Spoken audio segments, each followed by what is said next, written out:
The rich, creamy, and delicious flavor of cheddar cheese makes it a favorite for hamburgers, sandwiches, toppings, or even enjoyed on its own. This has made it one of the most popular cheeses in the world. In the United States alone, an astonishing 3.3 billion pounds of cheddar cheese are consumed annually, proving its widespread appeal.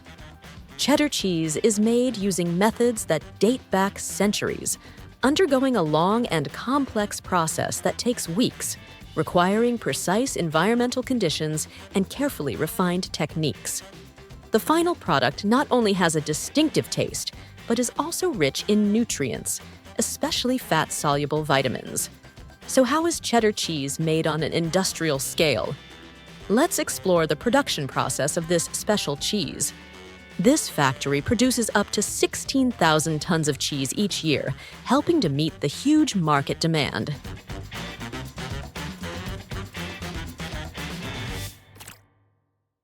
The quality of milk is the key factor determining the deliciousness of cheese, as it takes 3 gallons of milk to produce 2.5 pounds of cheese.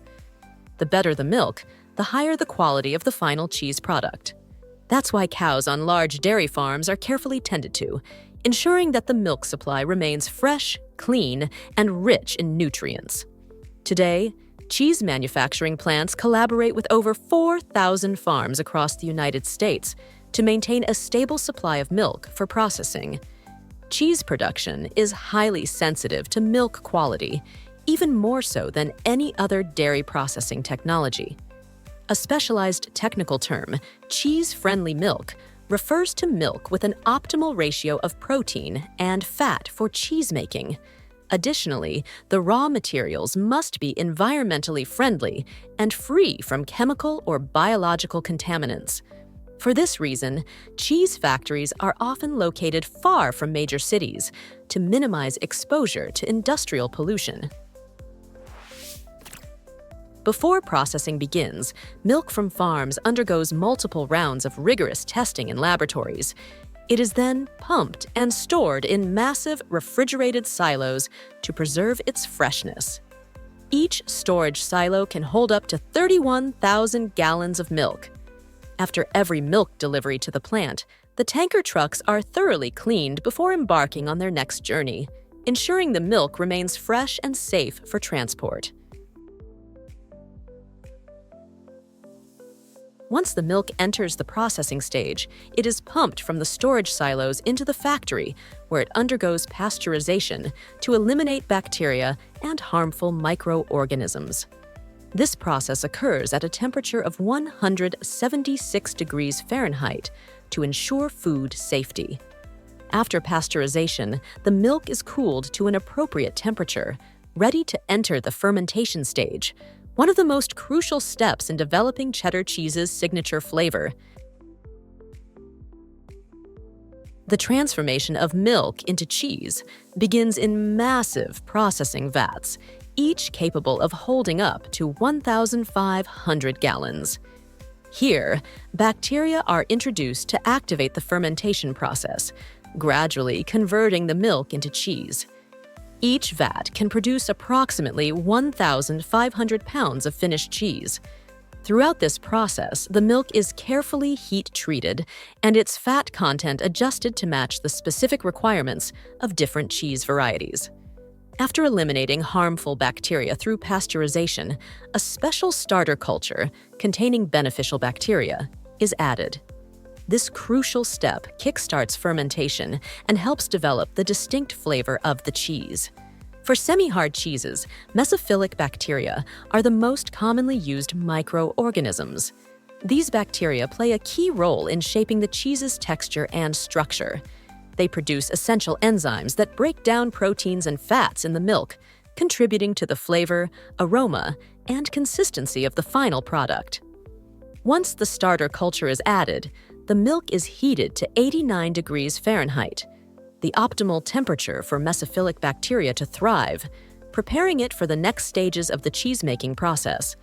However, Bacteria and temperature alone are not enough for milk to transform into cheese. To accelerate coagulation, a special catalyst is required, rennet, an essential enzyme. Traditionally extracted from the stomach lining of calves or young lambs, modern cheese factories now use a synthetic version to ensure sustainability and consistency. After rennet is added, the milk mixture is gently stirred for exactly 5 minutes. No more, no less, before being left undisturbed. Overstirring can damage the curd, affecting the cheese's texture and quality. Under the influence of rennet and slow stirring at the right temperature, milk proteins, especially casein, begin to coagulate. As a result, the milk gradually thickens, developing a gel-like consistency.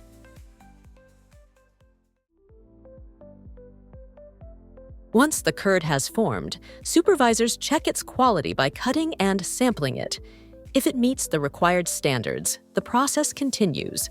At this stage, the separation between the curd and whey becomes clearly visible. The next step involves cutting the curd into small pieces and gradually increasing the temperature. The smaller the curds are cut, the more whey they release, resulting in a firmer cheese. After cutting, the stirring speed of the machine is adjusted from low to high to ensure proper separation of the curd particles. Both bacteria and rennet enzymes require several hours to separate the milk into its liquid and solid components. This process removes excess moisture from the cheese while allowing the small curd particles to bind more tightly under heat. As the milk thickens, it splits into 2 distinct parts: the solid portion, rich in fat and protein, known as curd, and the remaining liquid, called whey. Once the curd has fully bonded, the whey is drained, and the remaining curd is transferred to cooling tables for further processing. At this point, completely removing any residual whey becomes crucial. To achieve this, cheesemakers employ a traditional technique called cheddaring. This is a fundamental step in cheddar cheese production, essential for shaping its texture and developing its signature flavor.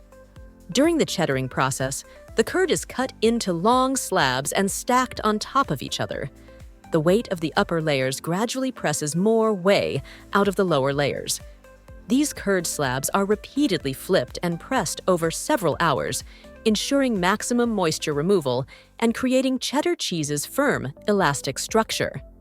Next, salt is added, not only to enhance flavor, but also to draw out additional moisture, eliminate unwanted microorganisms, and act as a natural preservative. The salting process is done by hand to ensure even absorption throughout the curd.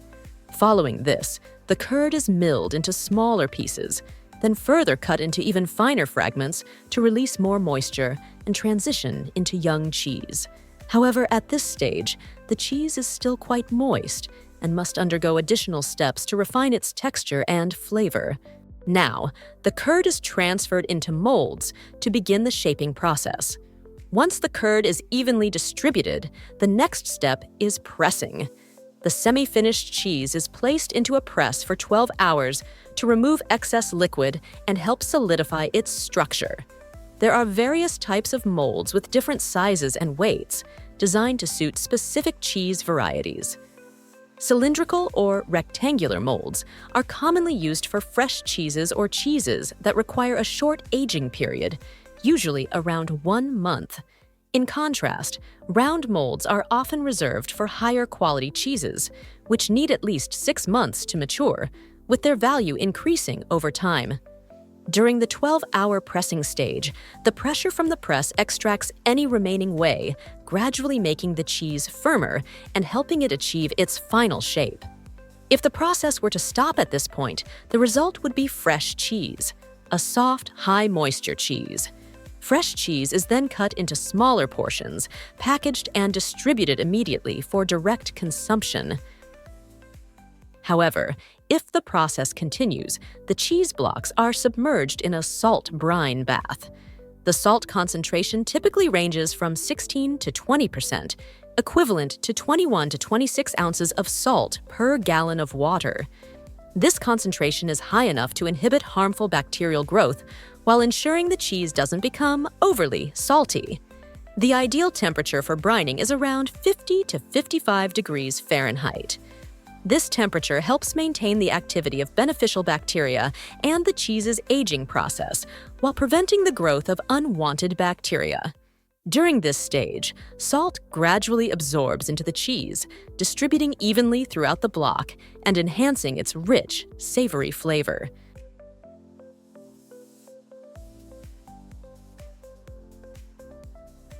The cheese blocks are transferred to the aging area.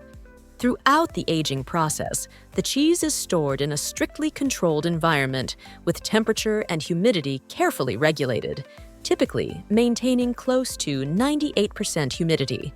This ensures that fermentation bacteria and enzymes work efficiently, contributing to the development of complex layers of flavor. Additionally, the cheese is regularly flipped to ensure even maturation. Beyond shaping its flavor and texture, fermentation also produces essential amino acids, enhancing the cheese's nutritional value. As the bacteria ferment, they generate CO2, which creates the distinctive round holes found inside certain cheeses. For aged cheeses, cheesemakers must patiently wait anywhere from 6 months to a year or even longer for the cheese to reach its optimal maturity. During this period, the surrounding environment plays a crucial role. The air must be kept as clean as possible since the cheese absorbs elements from its surroundings, forming a natural rind that directly influences its flavor and texture. After the proper aging period, typically around 6 months, the cheese reaches its full potential, delivering a bold flavor, perfect texture, and high market value.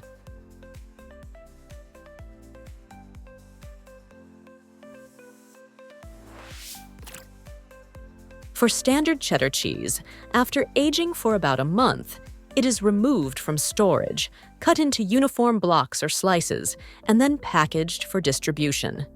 With its rich, creamy flavor and firm yet pliable texture, cheddar is one of the most versatile cheeses in the world, widely used in countless dishes and recipes.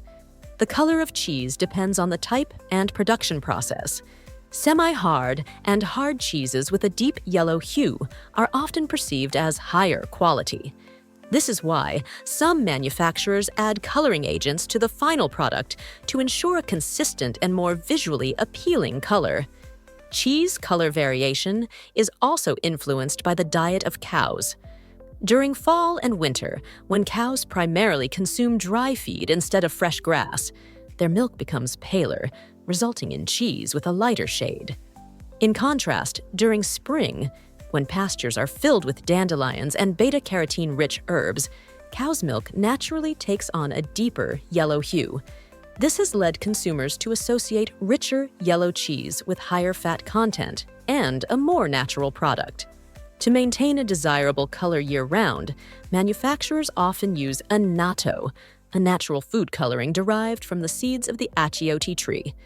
This gives cheddar a uniform, deep yellow hue, meeting consumer preferences for visually appealing cheese. For high-quality cheeses, precision cutting is carried out using specialized saws or cutting wires. Automated cutting machines, operating with the skill of master artisans, ensure that each slice meets exact size and shape specifications. Thanks to advanced technology, cutting blades or wires are precisely adjusted to produce cheese portions tailored to diverse market needs, from retail packaging and food service supply to special orders. This process not only guarantees uniformity in size, but also minimizes material waste. After being cut to size, the cheese undergoes further shaping using specialized machinery. Depending on its intended use, it can be cut into perfectly square blocks, evenly proportioned triangular slices, thin, delicate shreds, or even ground into powder, ready to be used in a variety of dishes. Finally, the cheese enters an automated packaging system where each product is carefully sealed and optimally preserved before distribution. This step is crucial in maintaining quality, freshness, and extending the cheese's shelf life, ensuring that it reaches consumers in perfect condition. Each year, the factory with its modern production line can produce approximately 16,000 tons of cheese for the market, meeting demand not only in the United States, but also in more than 20 other countries. Do you often enjoy this type of cheddar cheese? As for me, I love eating cheese every day. My younger sister sometimes feels overwhelmed by the amount of cheese in my fridge. If you found this video helpful, don't forget to hit the like button and share it with others who might be interested. Also, be sure to subscribe to the channel and turn on notifications to keep learning more. See you next time!